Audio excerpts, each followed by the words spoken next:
He froze, literally froze in the doorway like he'd seen a ghost. I'll never forget that moment. Robert Sterling, the man who'd spent 2 years treating me like I was invisible, standing there in his perfectly pressed suit, with his mouth slightly open, staring at me like I was some kind of impossible apparition. His briefcase slipped from his fingers and hit the marble floor with a sharp crack that echoed through the boardroom. "Good morning, Robert," I said, my voice steady as I looked up from the quarterly reports spread across the mahogany table. "Please, take a seat." The other board members shifted uncomfortably in their chairs. Some of them knew what was coming. Others were about to get the shock of their lives. But nobody was more stunned than my father-in-law, who just 24 hours earlier had owned this company, this building, this very room where he'd made decisions for over 20 years. Now I was sitting in his chair, the leather executive chair that he'd special ordered from Italy, the one positioned at the head of the table where he'd conducted thousands of meetings, where he'd built his empire, where he'd made it crystal clear to everyone, including me, that some people belonged in positions of power and others simply didn't. "Maya?" His voice came out as barely a whisper. "What are you doing here?" I gestured to the nameplate in front of me. It was brand new, engraved in elegant gold lettering. Maya Chen, Chief Executive Officer. The nameplate that used to sit there had said Robert Sterling, CEO, for over 2 decades. That one was now packed away in a cardboard box in storage. "I'm running the morning leadership meeting," I replied calmly. "Would you like coffee? Sarah can get you some. Though I should mention we've switched to a local roastery. The old supplier was overcharging us by 30%. Robert's face went through a fascinating range of colors. First pale, then red, then an almost grayish tone that made me wonder if I should call for medical assistance. His hands gripped the door frame like he needed physical support to remain standing. "This is impossible," he managed to say, his voice cracking slightly on the word impossible. "Actually, it's quite possible," I said, flipping to the next page of my report. "In fact, it's already done. Sterling Manufacturing was officially acquired yesterday at 5 p.m. The paperwork's been filed, the bank transfer's completed, and the board has been restructured. I believe you received the certified letter?" The other executives were watching this exchange like spectators at a tennis match. Johnson from accounting was trying to hide a smile. Martinez from operations looked like she was witnessing history. And Sarah, Robert's former assistant, who is now my assistant, was standing by the coffee cart with the most professional poker face I'd ever seen. Robert finally stepped into the room, moving like a man walking through deep water. He pulled out a chair, not his usual seat at the head of the table, but one of the side chairs, and sat down heavily. "How?" The word escaped his lips like air leaving a punctured balloon. I smiled then. Not a cruel smile, not a triumphant one, but the quiet smile of someone who'd finally, after 2 long years of being dismissed and overlooked, found herself exactly where she belonged. "That," I said, "is quite a story." 2 years earlier, I thought I was marrying into the perfect family. I remember the first time David brought me home to meet his parents. I was 24, fresh out of graduate school with my MBA, and so nervous I'd changed outfits 3 times. David kept reassuring me during the drive to their Westchester estate that his parents would love me, that I had nothing to worry about. "They're going to adore you," he said, squeezing my hand as we pulled up the circular driveway. "Dad's always saying he wishes he had more people around who understand business, and Mom's been dying to meet the woman who finally got me to settle down." The Sterling house was everything I'd imagined. Colonial architecture, perfectly manicured gardens, the kind of old money elegance that whispered rather than shouted. David had grown up here, in this world of inherited success and family legacy. I came from a 2-bedroom apartment in Queens where my parents worked double shifts to pay for my education.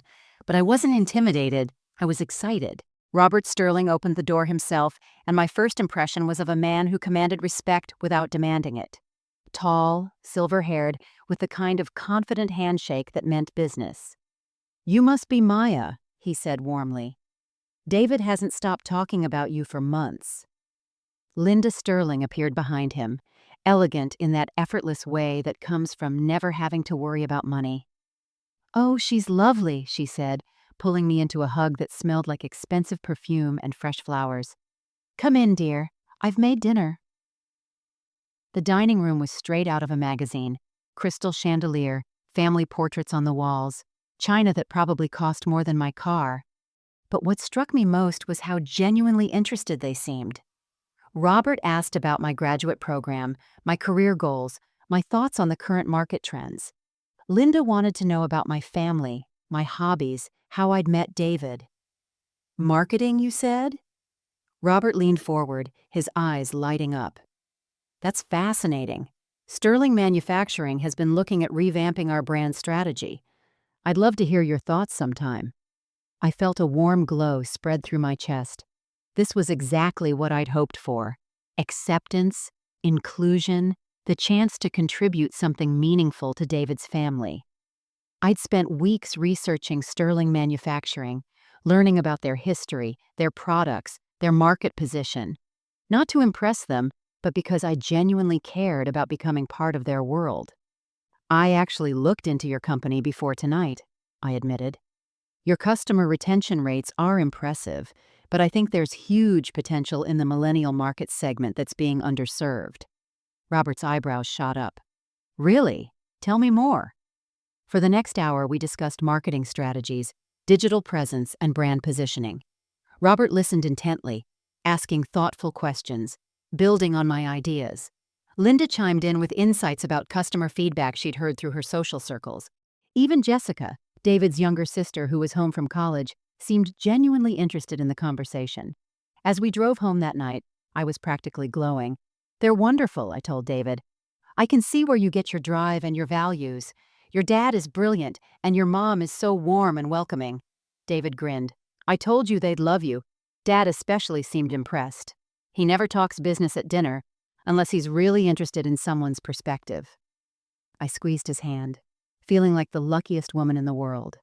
I'd found not just the man I wanted to marry, but a family that valued intelligence, ambition, and genuine connection. A family where I could belong. How wrong I was.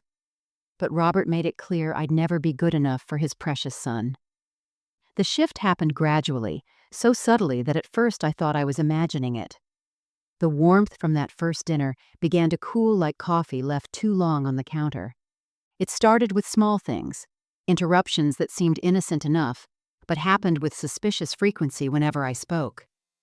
"Maya was just telling me about her new client," David would say during Sunday brunch at their house. "That's nice, dear," Robert would respond, before immediately turning to Jessica. "Jess, how are your economics classes going? I've been thinking about that internship we discussed." Or Linda would ask about my work, then glaze over the moment I started explaining a successful campaign I'd developed. "Oh, marketing," she'd say with a little laugh. I could never understand all those complicated strategies. "Robert, didn't you say the Hendersons were thinking of buying a summer place in the Hamptons?" The interruptions became a pattern. I'd be mid-sentence, sharing an accomplishment or an idea, and suddenly the conversation would pivot to Jessica's grades, David's promotion prospects, or some family friend's latest achievement. Never mine. Then came the comparisons. They were never direct. The Sterlings were too polished for outright rudeness. Instead, they were wrapped in compliments that somehow managed to diminish me. "Maya, you work so hard," Linda would say at family gatherings. "It's admirable how dedicated you are to your little marketing job. Jessica's professors say she has real leadership potential. They think she could run her own company someday." "Different people have different strengths," Robert would add with a patronizing smile. "Maya's very creative. Jessica's more of a strategic thinker, like her old man." The worst part was how they talked about my background. During one particularly uncomfortable dinner, Robert's business partner and his wife joined us. The conversation turned to vacation homes, and when asked where my family spent summers, I mentioned the week we'd occasionally rent a cabin in the Catskills.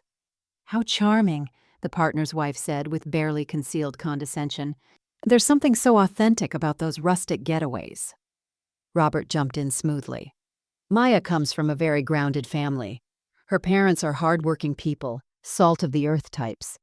It's refreshing to meet someone who appreciates simple pleasures." I felt my cheeks burn. He'd managed to make my family sound quaint, and my upbringing seem like a curious novelty rather than something to be respected. David squeezed my hand under the table, but said nothing to defend me. The pattern extended to every family function. At Robert's birthday party, he introduced Jessica to his colleagues as my brilliant daughter who's going to revolutionize the business world. When it was my turn, I became David's girlfriend Maya, who works in marketing. Not my future daughter-in-law. Not a talented marketing professional. Just David's girlfriend who works in marketing. As if my career was a hobby I picked up on weekends. During Christmas dinner, the family tradition was to go around the table sharing the year's achievements. Jessica talked about making Dean's List and her leadership role in student government. David discussed his latest software project and a promotion he was up for. When my turn came, I mentioned landing a major client and developing a campaign that increased their sales by 40%.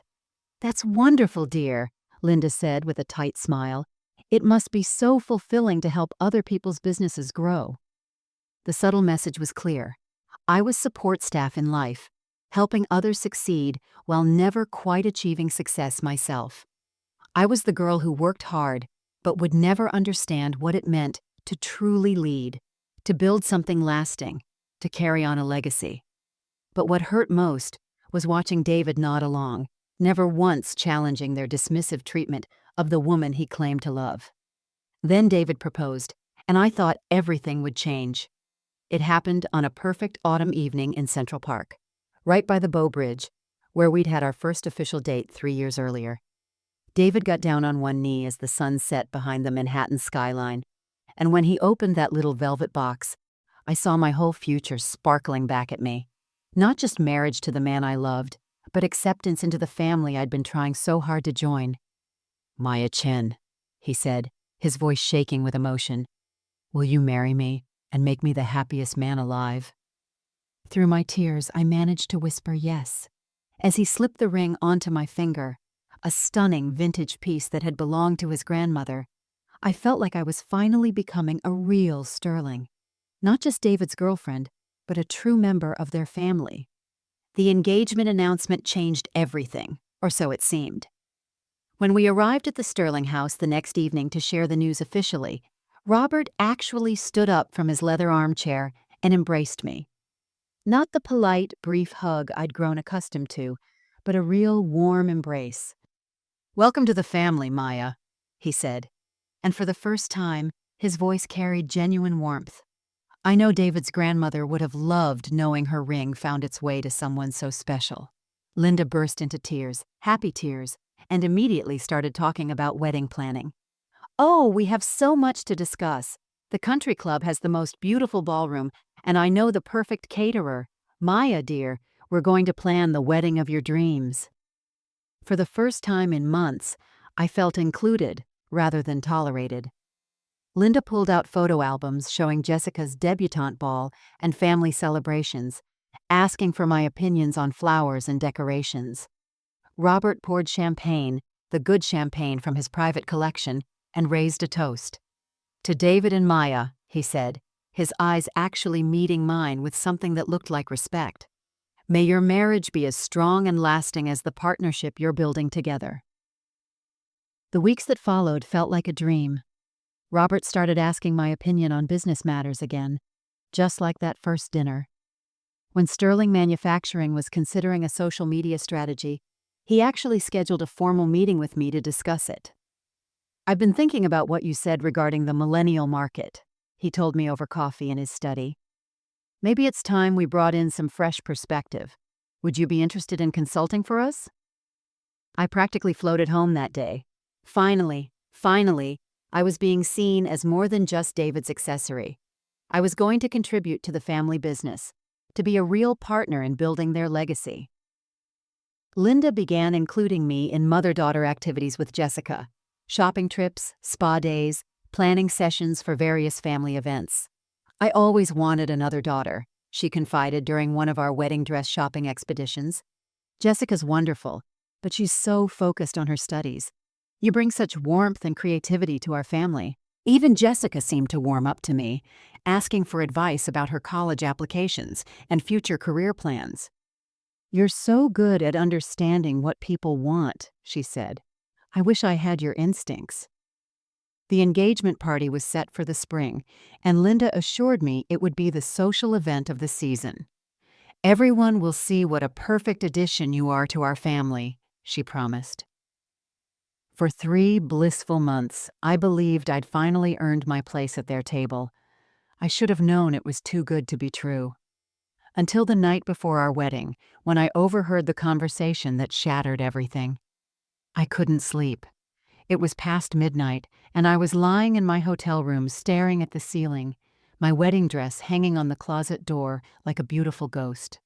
Tomorrow was supposed to be the happiest day of my life, but my stomach was churning with pre-wedding jitters that felt more like dread than excitement. I decided to get some air. Maybe a walk through the hotel lobby would calm my nerves. I threw on a robe and slippers and took the elevator down to the marble-floored grand lobby of the Westchester Manor, the elegant venue where we'd hold both the ceremony and reception. The lobby was dimly lit, with just a few scattered seating areas illuminated by soft lamplight. I was heading toward the garden doors when I heard familiar voices coming from one of the alcoves near the bar. Robert's distinctive baritone carried clearly in the quiet space. "Son, it's not too late." I froze. David was with them, and Linda. They were having some kind of family meeting, and something in Robert's tone made my blood run cold. "Dad, we've talked about this." David's voice sounded tired, strained. "No, we haven't really talked about it," Robert pressed on. "We've danced around it, been polite about it, but we haven't been honest. Maya's a nice girl, David, but she's not sterling material. Think about your future, the family business, the legacy we've built over 3 generations." My legs felt like they might give out. I pressed myself against a marble pillar, hidden in the shadows, but close enough to hear every devastating word. Linda's voice joined in, that same warm tone she'd used with me for months now, twisted into something cold and calculating. "We've been too polite, darling. We didn't want to hurt your feelings, but marriage is permanent. You can't undo it when you realize you've made a mistake." "She tries so hard," Robert continued, and I could hear the dismissive pity in his voice. "All that effort to fit in, to understand our world. But David, she'll never truly belong here. She doesn't have the breeding, the instincts, the natural understanding of what it means to carry on a family name like ours." "Look at Jessica," Linda added. "She understands legacy without being taught. She knows instinctively how to navigate our social circles, how to represent the family name. Maya will always be playing catch-up, always trying to prove herself worthy of something she simply wasn't born for." I gripped the marble pillar so hard my knuckles went white. Every kind word, every warm embrace, every moment I thought I'd finally earned their acceptance. It had all been performance. Elaborate theater designed to keep their son happy while they hoped he'd come to his senses. "The business partnership we discussed," Robert's voice dropped lower, "bringing Maya into sterling manufacturing as a consultant. Son, that was just to make her feel included until after the wedding. We never intended to follow through. She doesn't have the strategic mind or the leadership qualities we need. Jessica will be ready to take over operations after graduation. That's always been the plan." My chest felt tight, like I couldn't breathe. Every achievement they'd dismissed, every time they'd made me feel small and insignificant, every subtle reminder that I wasn't quite good enough, it had all been deliberate. "David, please," Linda's voice turned pleading, "don't make a mistake you'll regret for the rest of your life." In the silence that followed, I held my breath, waiting for David to defend me, to tell them they were wrong. Instead, I heard him sigh deeply. "I need to think." I married David anyway, but something inside me had died. I stood at the altar the next morning in my ivory silk gown, smiling as the photographer captured what everyone would remember as the perfect wedding. But behind my carefully applied makeup I felt hollow, like someone had scooped out everything that made me who I was and left only an empty shell going through the motions. David looked handsome in his black tuxedo, his eyes bright with what seemed like genuine joy as he said his vows. But all I could hear was his voice from the night before saying, "I need to think," when his parents asked him to abandon me at the altar. Not, "She's the woman I love." Not, "You're wrong about her." Just, "I need to think." When the officiant asked if I took David to be my husband, my voice came out steady and clear. But inside, I was screaming. I was marrying a man who had listened to his parents tear me apart and hadn't said a single word in my defense. Robert walked me down the aisle after my father, another charming tradition that now felt like ownership being transferred from one man to another. His arm felt stiff under mine, and when he whispered, "Welcome to the family, Maya," the words I'd longed to hear felt like poison in my ears. Linda dabbed at her eyes during the ceremony, playing the role of the emotional mother-in-law to perfection. She hugged me afterward, telling me how beautiful I looked, how proud she was to call me daughter. Every word felt like a lie wrapped in silk. The reception was everything Linda had promised. Elegant, sophisticated, a showcase of sterling family prestige. I danced with David, cut the cake, threw the bouquet, and smiled until my face ached. But I felt like I was watching someone else's life, someone else's wedding, someone else's happily ever after. The honeymoon in Tuscany should have been magical. David had planned everything perfectly. Charming bed and breakfasts, wine tastings, romantic dinners overlooking rolling vineyards. But I couldn't shake the chill that had settled in my bones since that night in the hotel lobby. "You've been quiet," David said one evening as we sat on our villa's terrace, watching the sunset paint the hills golden. "Wedding stress finally catching up to you?" I wanted to tell him. The words sat in my throat like stones, heavy and sharp. I wanted to ask him why he hadn't defended me, why he'd needed to think about whether I was worth marrying, why he'd let his parents destroy my self-worth without saying a word. Instead, I forced a smile. "Just tired. It's been such a whirlwind." But David wasn't stupid. He could sense the distance growing between us, the way I'd pull back slightly when he reached for my hand, the way my laugh had become hollow and automatic. On our last night in Italy, he tried to talk about it. "Maya, did something happen? Did my parents say something? You've been different since the wedding." The irony wasn't lost on me. Now he was asking, after we were legally bound together, after I'd signed my name to become Maya Sterling. Now he wanted to know if his parents had hurt me. "Everything's fine," I lied. Because what was the alternative? Destroy his relationship with his family? Start our marriage with accusations and confrontations? Admit that I'd married him knowing his parents thought I was beneath their son? Instead, I swallowed my pain and began building walls around my heart, brick by brick, smile by smile. The only person who seemed to understand was David's grandfather, Thomas. It happened at the annual Sterling family barbecue, 3 months after David and I returned from our honeymoon. I was standing by the pool, holding a glass of lemonade, and watching Robert flip burgers while holding court with his business associates. Linda was organizing the wives into committees for various charity events, and Jessica was regaling everyone with stories from her summer internship at a prestigious law firm. I felt invisible again, like a piece of furniture that everyone politely acknowledged, but never really noticed. David was deep in conversation with his college friends, animated and laughing in a way that reminded me why I'd fallen in love with him. But even he seemed to forget I was there, never pulling me into the conversation or asking for my thoughts. "You look like you're watching a play you never auditioned for." The voice came from behind me, warm and slightly amused. I turned to find Thomas Sterling settling into the patio chair beside me. At 78, David's grandfather moved carefully, but with dignity, his silver hair perfectly combed and his eyes sharp as ever behind wire-rimmed glasses. "Oh, I'm just taking it all in," I said, forcing that automatic smile I'd perfected over the past few months. "It's such a lovely party." Thomas studied me for a long moment, those intelligent eyes seeing far more than I was comfortable with. "You know, I built this company from nothing," he said quietly, his voice just loud enough for me to hear over the party chatter. "Started in my garage with $50 and a dream. People told me I'd never amount to anything. Wrong background, wrong connections, wrong everything." I wasn't sure where he was going with this, but something in his tone made me really listen. "Robert was born into success," Thomas continued, watching his son laugh with his friends. "He's never had to prove himself the way I did, the way you do every day. Sometimes I think that's made him forget what real strength looks like." My heart skipped. "I'm not sure I understand."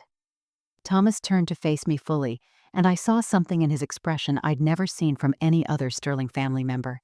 Genuine respect. "I see how they treat you, Maya. The interruptions, the dismissals, the way they make you feel like you're asking for permission to exist in your own family." I felt tears prick my eyes and blinked them back quickly. "Thomas, Robert's forgotten what it means to earn respect instead of inheriting it," he said firmly. "He's gotten comfortable, soft. But you," he gestured toward me with his weathered hand, "you remind me of myself when I was young and hungry. You've got that fire in your eyes, that determination to prove everyone wrong." I stared at him, hardly daring to believe what I was hearing. "I've been watching you at family dinners," Thomas continued. "The way you listen, really listen, when people talk about business. The questions you ask, they're the right questions. You understand things that Jessica, for all her education, hasn't grasped yet. You see opportunities where others see problems." He leaned closer, his voice dropping to a whisper. "This family needs fresh blood, fresh thinking. Robert's been making some questionable decisions lately, and he's too proud to admit when he's wrong. But you've got the instincts for this business. I can see it." For the first time in months, I felt truly seen, truly valued for who I was, rather than tolerated for who I'd married. "Thank you," I whispered, meaning it more than he could possibly know. Thomas patted my hand gently. "Don't let them dim your light, my dear. This family needs you more than they realize." That's when I decided to stop trying to fit into their world and start building my own. Thomas's words echoed in my mind for days after the barbecue. While David slept beside me each night, I stared at the ceiling and replayed every dismissive comment, every interrupted conversation, every moment I'd been made to feel small. But instead of the familiar sting of hurt, I felt something new building inside me, a cold, focused determination. If the Sterlings thought I wasn't good enough for their world, then I'd create a world where I didn't need their approval. I started quietly, almost casually. During my lunch breaks at my marketing job, I began reaching out to former colleagues and networking contacts. "I'm thinking about doing some freelance consulting on the side," I'd mention over coffee. "Would you mind if I used you as a reference?" The response was immediate and overwhelming. Clients I'd worked with remembered campaigns I'd developed, strategies that had exceeded expectations, results that had impressed even the most skeptical executives. Within 2 weeks, I had 3 consulting contracts and a waiting list of potential clients. "Maya's going freelance now," David mentioned to his parents during one of our Sunday dinners. "She's picking up some side projects." "How nice," Linda said with that patronizing smile I'd grown to hate. "A little hobby business. That sounds perfect for you, dear." Robert barely looked up from his steak. "Just make sure it doesn't interfere with family time." If they'd been paying attention, really paying attention, they might have noticed that my little hobby business was generating more revenue than some full-time positions. They might have wondered why I was suddenly subscribing to the Wall Street Journal and Harvard Business Review. They might have asked why I was taking evening courses in corporate finance and business law. But they weren't paying attention. They never did. While they saw a young wife playing at being an entrepreneur, I was systematically building expertise in areas I'd never needed before. I studied merger and acquisition strategies, learned about hostile takeovers and leveraged buyouts. I researched private equity firms and investment groups, understanding how deals were structured and financed. Late at night, when David thought I was reading novels or browsing social media, I was analyzing Sterling Manufacturing's public financial records. As a family-owned company, their disclosures were limited, but there was enough information available to paint a concerning picture. Revenue had been declining for 3 years. Their largest contracts were up for renewal, and competitors were underbidding them consistently. I began networking with a different crowd, not the charity committee wives Linda introduced me to, but serious business professionals. Investment bankers, corporate lawyers, successful entrepreneurs who'd built companies from nothing. I joined professional organizations, attended industry conferences, and slowly built a reputation as someone who understood both marketing strategy and business operations. The transformation happened gradually. My consulting clients began asking for broader strategic advice. A tech startup wanted me to analyze their entire go-to-market strategy. A manufacturing company hired me to restructure their sales approach. Each success led to bigger opportunities, more complex challenges, higher fees. I opened separate bank accounts for my consulting income, accounts David knew about but never asked about in detail. I built credit under my own name, established business relationships with banks and law firms, created a network of contacts who knew me as Maya Chen, the consultant, not Maya Sterling, the daughter-in-law.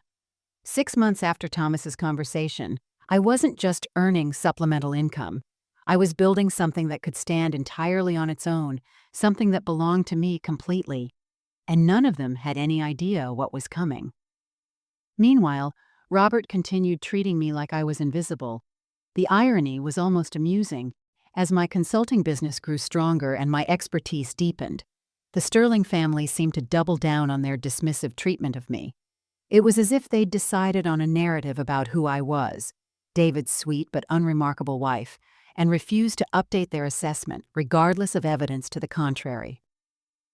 During Thanksgiving dinner, I listened to Robert pontificate about the challenges facing modern businesses.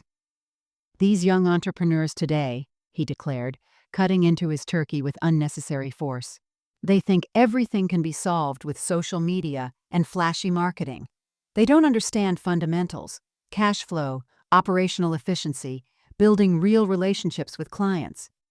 I could have told him about the manufacturing client I'd just helped increase their profit margins by 22% through supply chain optimization. I could have mentioned the family restaurant chain that had nearly doubled their revenue after implementing my customer retention strategy. Instead, I smiled and asked if anyone wanted more cranberry sauce. "Maya's been quite busy with her little projects," David offered. And I caught the slight edge in his voice that suggested even he was getting tired of his family's attitude toward me. "She's got some interesting clients." "That's wonderful," Linda said without looking up from organizing the leftover rolls. "It's so important to stay busy, idle hands and all that." Jessica, home from her final semester of college, was full of news about her upcoming graduation and job interviews. "Goldman Sachs wants to bring me back for a final round," she announced proudly. "And McKinsey is very interested. Dad thinks I should take whichever one offers the best training program." "Absolutely," Robert beamed. "Jessica's going to need those skills when she joins Sterling Manufacturing. We're planning to create a strategic development position for her, something that will give her exposure to all aspects of the business." The casual announcement hit me like a slap. Not because I wanted a job at Sterling Manufacturing, I was building something far more valuable on my own, but because of the stark contrast. Jessica was being handed opportunities based on her last name. My actual business achievements were dismissed as little projects. "That sounds perfect for Jessica," I said evenly. "Strategic development requires someone who can see the big picture." "Exactly," Robert said, finally making eye contact with me. "It takes a certain type of mind to understand how all the pieces fit together. Jessica has that natural instinct." What he didn't know was that I'd been quietly researching Sterling Manufacturing's strategic position for months. Their biggest client, Henderson Industries, was shopping around for new suppliers. Their main competitor had just landed a contract that should have been theirs. The company's debt-to-equity ratio was climbing steadily, and their cash reserves were lower than they'd been in a decade. But Robert was too busy praising Jessica's natural instincts to notice that his company was slowly bleeding money. "Maya, you should give Jessica some tips about marketing," Linda suggested with false enthusiasm. "I'm sure she'd appreciate hearing about your experience with social media campaigns." "Oh, that's not really my focus anymore," Jessica said with a dismissive wave. "I'm more interested in high-level strategy. Marketing is more tactical, isn't it? I smiled sweetly. Everything depends on execution. The best strategy in the world is worthless if you can't implement it effectively. True, Robert conceded. But real leaders focus on vision, not details. If only they knew that while they were debating vision versus execution, I was quietly positioning myself to acquire their entire company. Their blindness wasn't just insulting anymore. It was becoming a strategic advantage. They were so convinced of my limitations that they'd never see the real threat until it was far too late. Then Thomas called me with news that would change everything. It was a Tuesday morning in early March when my phone rang. I was reviewing proposals for a new client acquisition strategy, surrounded by spreadsheets and market analysis reports in my home office, the spare bedroom David and I had converted when my consulting business outgrew our kitchen table. "Maya, dear, could you come see me today?" Thomas's voice sounded tired, older than I'd ever heard it. "There's something we need to discuss, something important." 2 hours later, I sat in the study of Thomas's penthouse apartment overlooking Central Park. The walls were lined with awards and photographs documenting Sterling Manufacturing's growth from a small garage operation to a multi-million-dollar company. But Thomas looked smaller somehow, diminished by the weight of whatever he was about to tell me. "Robert's run the company into the ground," he said without preamble, his weathered hands folded in his lap. "I've been watching the quarterly reports, the bank statements, the client retention numbers. It's worse than I thought." I stayed silent. Though my heart was racing, this was the conversation I'd been hoping for but never expected. "Henderson Industries dropped us last month," Thomas continued. "That was 30% of our revenue. Robert hasn't told the family yet. He thinks he can win them back, but I've seen the reports. They've signed a 3-year contract with Meridian Corp. The same Meridian Corp that had been systematically underbidding Sterling Manufacturing on every major contract for the past 18 months. I'd been tracking their aggressive expansion strategy through my industry contacts. "The bank called in their line of credit," Thomas said, his voice dropping to barely above a whisper. "Robert has 60 days to either pay down the debt or find new financing. He's been scrambling, reaching out to private investors, even considering a merger with a larger corporation." I leaned forward slightly. "What kind of merger?" "The kind where Sterling Manufacturing disappears," Thomas said bitterly. "Where the family name gets absorbed into some conglomerate and Robert becomes a mid-level executive in his own company. If he's lucky." Thomas stood up slowly, walking to the window that overlooked the park where David had proposed to me just over 2 years ago. He's too proud to ask for help, too stubborn to admit he's made strategic errors. "But Maya, you understand this business. I've been watching you, listening to how you think, seeing how you've built your own success from nothing." He turned back to face me, and I saw something in his eyes that took my breath away. Hope. "I still own 35% of the company," he said quietly. "Robert controls 40%, and the remaining 25% is split between some smaller investors who are getting nervous about their returns. If someone acquired my shares and convinced the nervous investors to sell, they could potentially gain controlling interest." The room fell silent, except for the distant sounds of traffic far below. Thomas was offering me something I'd never dared to dream of, the chance to save Sterling Manufacturing from Robert's mismanagement, and in the process, prove once and for all that I belonged in their world. "The company needs fresh leadership," Thomas continued. "Someone who understands both the legacy we've built and the changes necessary to survive in today's market. Someone who's proven they can build something successful from scratch." He paused, studying my face carefully. "Would you be interested in saving the family business, Maya? Because I think you're the only one who can." 6 months later, I owned Sterling Manufacturing. The acquisition had been a masterpiece of careful planning and strategic patience. Working with Thomas and a team of corporate lawyers I'd assembled through my consulting network, we'd structured the deal through an investment group that I controlled, but that appeared on paper to be a consortium of private equity firms. Robert never saw it coming. When Sterling Manufacturing's financial situation became desperate, 2 more major clients had jumped ship, and the bank was threatening foreclosure. Robert was forced to seek outside buyers. He thought he was negotiating with faceless corporate investors who would inject cash and let him maintain operational control. The irony was perfect. The same man who had dismissed my business acumen was now sitting across a conference table from my lawyers, desperate to accept whatever terms they offered. He was so focused on maintaining his pride and saving face that he never bothered to investigate who was really behind the acquisition. Thomas had been brilliant in how he orchestrated his part. Rather than selling his shares directly to me, he donated them to a family trust with me as the designated beneficiary, a move that looked like estate planning, but effectively transferred control. The nervous minority investors were easy to convince once they saw a serious buyer offering above-market rates for their shares. The legal paperwork took 3 months to finalize. 3 months during which I attended family dinners, listened to Robert complain about corporate vultures trying to steal his company, and watched him gradually accept that he had no choice but to sell. "At least they're keeping me on as president," he told Linda over Sunday dinner, trying to maintain his dignity. They recognize that Sterling Manufacturing needs experienced leadership. This transition could actually be good for us. Fresh capital, new resources, but the same family values. David squeezed my hand under the table. "That's great, Dad. I'm glad you found investors who understand what the company means to our family." If only they knew. The closing took place on a rainy Thursday afternoon in the offices of Morrison, Klein & Associates, the same law firm where I'd been quietly building relationships for months. Robert sat at the massive mahogany conference table, flanked by his attorney and financial advisor, signing page after page of documents that transferred ownership of his life's work to what he believed was a group of strangers.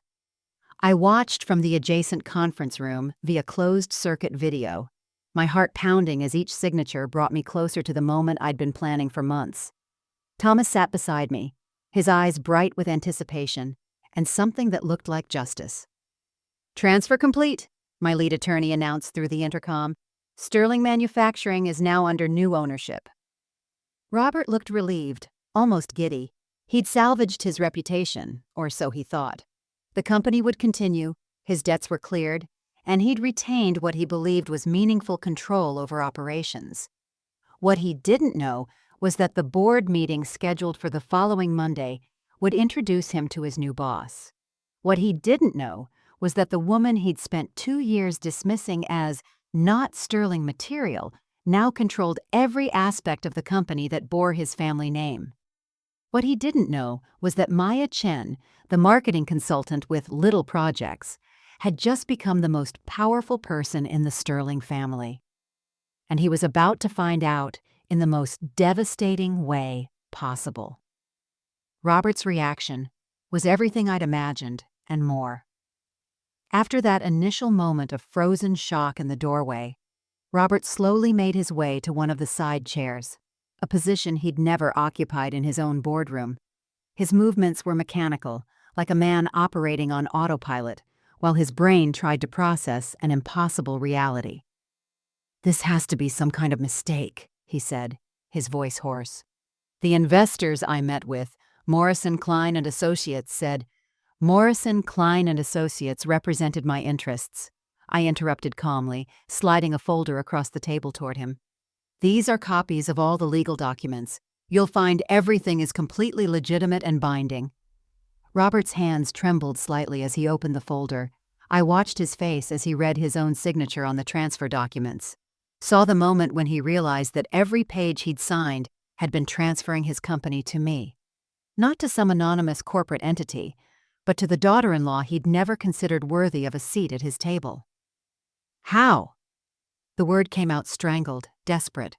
"Quite simply, actually," I replied, maintaining my professional tone. "Sterling Manufacturing was hemorrhaging money. You were over-leveraged, losing clients, and facing bankruptcy. I assembled the capital and acquired the necessary shares to gain controlling interest. Thomas was instrumental in facilitating the transition." "Thomas?" Robert's head snapped up, his eyes searching the room as if his father might materialize. "My father was part of this?" "Your father recognized that the company needed new leadership to survive," I said. He chose to put the business legacy ahead of family politics. The boardroom door opened, and David walked in, looking confused and slightly panicked. Linda was right behind him, her face pale and pinched with worry. "Maya, what's going on?" David's voice cracked slightly. "Mom called saying there was some kind of emergency board meeting. Why are you here?" I gestured to the nameplate in front of me. "I'm here because I own Sterling Manufacturing now. As of last Thursday, I control 73% of the company shares." Linda made a sound like air being let out of a balloon. She gripped the back of a chair for support, her carefully composed facade finally cracking. "This is impossible. You're nobody. You're just... I'm just the woman who built a successful consulting business while you all dismissed me as harmless," I finished for her.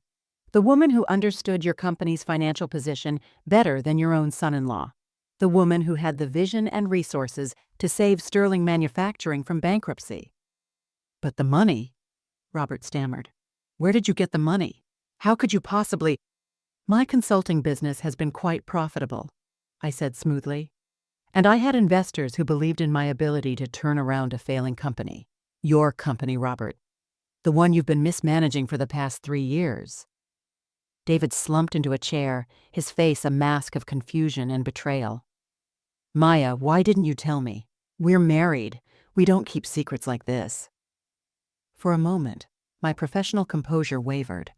This was the hardest part, seeing hurt in David's eyes, knowing that my victory came at the cost of his trust. But then I remembered that night before our wedding, remembered him saying, "I need to think," when asked if I was worth defending. "Some secrets are necessary," I said quietly, "especially when the people closest to you don't believe in your capabilities." Linda finally found her voice, sharp and venomous. "You manipulative little, this is our family business, our legacy. You can't just steal it." "I didn't steal anything," I replied firmly. "I purchased it, fair and square. At above market rates, I might add, which probably saved your retirement portfolio. Retry." But standing there, I realized revenge wasn't what I wanted anymore. The silence that followed Linda's accusation stretched across the boardroom like a taut wire. I could feel the weight of their shock, their anger, their complete inability to process what had just happened. Robert sat hunched in his chair, staring at the legal documents as if they might spontaneously combust. Linda gripped the back of her seat so tightly her knuckles had gone white. David looked between me and his parents like he was watching a tennis match played in a foreign language. This was the moment I'd fantasized about for months. The moment when the people who had dismissed me, interrupted me, and made me feel invisible would finally see me for who I really was. I'd imagined savoring their shock, perhaps delivering a cutting speech about underestimating people, maybe even enjoying a bit of dramatic flair as I outlined all the ways they'd misjudged me. But sitting there in Robert's chair, looking at their devastated faces, I felt something entirely unexpected. Peace. Not the sharp, vindictive satisfaction I'd anticipated, but a deep, quiet sense of completion. Like a puzzle piece finally clicking into place after months of trying to force it into the wrong spot. "Robert," I said, my voice softer than it had been since they'd entered the room, "I want you to know that this isn't about revenge. It's about survival, the company's survival." He looked up at me, his eyes red-rimmed and confused. "Then why? Why didn't you just tell us you were interested in the business? Why the secrecy, the deception?" I leaned back in the chair, considering my words carefully. When was the last time any of you asked for my opinion on business matters?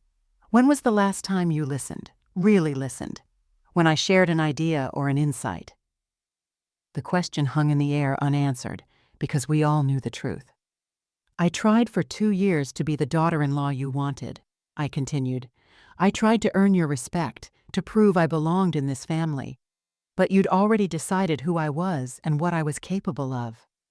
You saw David's wife, who happened to work in marketing, not a strategic thinker who might actually have something valuable to contribute." Linda's voice came out as a whisper. "We never meant to make you feel—" "But you did," I interrupted gently. Every interruption, every dismissal, Every time you changed the subject when I spoke about my work. You made it clear that my thoughts, my achievements, my potential didn't matter to you. I stood up then, walking around the table to face them directly. So I stopped trying to prove myself to you and started proving myself to people who were willing to listen. And it turns out, when you're not constantly being told you're not good enough, you can accomplish remarkable things. David finally spoke, his voice hollow. So what happens now?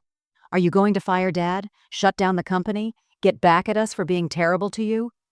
I looked at my husband, this man I'd loved enough to marry despite his family's treatment, and felt that same sense of peace wash over me again. No, David. I'm going to save the company. I'm going to implement the strategies that could have prevented this crisis in the first place. And Robert, I turned to my father-in-law, I'm going to offer you a consulting position if you're willing to work with me instead of around me. The surprise on his face was worth everything. Over time, something unexpected happened. The first few weeks after the acquisition were tense, to put it mildly. Family dinners became stilted affairs, where everyone spoke in carefully measured tones, afraid that any wrong word might trigger another seismic shift in the family dynamics. David moved through our apartment like he was walking on eggshells, unsure whether he was married to the woman he'd fallen in love with or some corporate mastermind he'd never really known. But gradually, as the initial shock wore off, something more interesting began to emerge.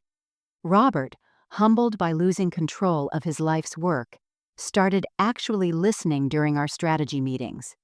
Without the armor of automatic authority, he began engaging with my ideas on their merit rather than dismissing them out of hand. When I proposed restructuring our supply chain to reduce costs, he studied the analysis for 3 days before admitting, "This is brilliant. Why didn't I think of this 5 years ago?" "Because you were too busy being the boss to consider that someone else might see something you missed," I replied, not unkindly. He was quiet for a long moment. Then, "Maya, I owe you an apology. Several apologies, actually. I let my ego blind me to what was right in front of me. You weren't just good enough for this family. You were exactly what this family needed." The apology, when it finally came, wasn't dramatic or tearful. It happened on a Tuesday afternoon in the office, after we'd successfully won back the Henderson Industries contract through a proposal that combined Robert's relationship-building skills with my strategic restructuring plan. "I was wrong about you," he said simply. "And I'm sorry it took losing my company to figure that out." Linda's transformation took longer, but it was perhaps more profound. She'd built her identity around being the matriarch of a successful business family, and my acquisition had shattered that comfortable narrative. But as Sterling Manufacturing's profits began climbing under my leadership, first stabilizing, then growing beyond what they'd achieved in Robert's final years, she couldn't deny the results. The turning point came 6 months later, at Jessica's graduation party. Linda was introducing me to her social circle, and instead of the usual, "This is Maya, David's wife," she said, "This is Maya Chen, the CEO who saved our family business." The pride in her voice was unmistakable. Jessica's reaction surprised me most of all. I'd expected resentment. After all, I'd essentially stolen the inheritance she'd been promised. But when she returned from her summer abroad, she sought me out for career advice. "I want to earn my place here," she said during lunch at a downtown cafe. "Not because I'm a Sterling, but because I'm good enough. The way you did." "You know you don't need my permission for that," I told her. "No," she smiled, "but I'd like your guidance. I've been thinking about what you said at Thanksgiving, about execution being just as important as vision. I want to learn how to execute." Even David, after months of processing his complex feelings about my deception, began to see the situation differently. "I keep thinking about that night before our wedding," he told me one evening as we walked through Central Park, "when Dad asked me to reconsider marrying you. I should have defended you immediately. I should have told them how wrong they were. And now?" He stopped walking and turned to face me. "Now I get to tell people I'm married to the woman who turned around a failing company and saved 100 jobs. Now I get to be proud of my wife instead of apologizing for my parents." Today, Sterling Manufacturing is more successful than ever. I'm sitting in my office, the same office where Robert once held court, but now transformed with floor-to-ceiling windows I had installed to let in more natural light. The walls display the awards we've won over the past 2 years: Manufacturer of the Year, Best Workplace Culture, and Innovation in Sustainable Business Practices. But the item I treasure most is a small framed photo on my desk.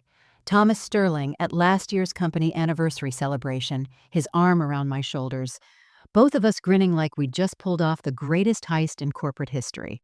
Which, in a way, we had. The numbers tell the story better than I ever could. Revenue has increased 43% since the acquisition. We've won back every client Robert lost and gained 15 new ones. Our employee satisfaction scores are the highest in the industry. And we've been featured in 3 business magazines as a case study in successful corporate turnarounds. But the real transformation goes deeper than profit margins and growth charts. This morning, I watched Jessica present her first major project proposal to our board of directors, a sustainability initiative that could revolutionize our manufacturing process. She's been working under Robert's mentorship for 8 months now, learning the business from the ground up instead of expecting it to be handed to her. The young woman who once dismissed marketing as just tactical now understands that every aspect of business requires both strategic thinking and flawless execution. She's got her grandfather's instincts and her father's work ethic, Robert told me after the meeting. But more importantly, she's got your hunger to prove herself. The irony isn't lost on me. The family that once questioned whether I belonged now looks to me for leadership in ways that go far beyond corporate strategy. Linda calls me for advice on charitable initiatives. David seeks my opinion on career decisions. Even Robert's business colleagues introduce him as the former CEO whose daughter-in-law turned the company around. But perhaps the most meaningful change is in David himself. Last week, at his colleague's wedding, someone made a dismissive comment about wives who play at being businesswomen. David's response was swift and firm. "My wife doesn't play at anything. She owns a multi-million-dollar company and employs over 200 people. Maybe you should ask her for career advice." Thomas, now 80 and officially retired but still sharp as ever, visits the office weekly to review our progress. "You know what I'm most proud of?" he asked me yesterday as we walked through the factory floor. "Not that you saved the company, though that was remarkable. I'm proud that you didn't let success make you cruel. You could have destroyed Robert, humiliated him publicly, made him pay for every slight. Instead, you made him better." He's right. I could have wielded my power like a weapon, could have indulged in the kind of petty revenge that would have felt satisfying in the moment, but hollow in the long run. Instead, I chose to build something lasting, not just a more profitable company, but a stronger family. Tonight, David and I are hosting Sunday dinner at our new house. Robert will carve the roast, Linda will fuss over the table settings, and Jessica will probably monopolize the conversation with stories from her latest business development project. It will look exactly like those family dinners from 3 years ago, but everything will be different. Because now, when I speak, they listen. Never let anyone make you feel like you don't belong, I tell young professionals who seek my mentorship. Sometimes the people who underestimate you the most are the ones who need your talents the most. Success isn't about proving others wrong. It's about proving yourself right.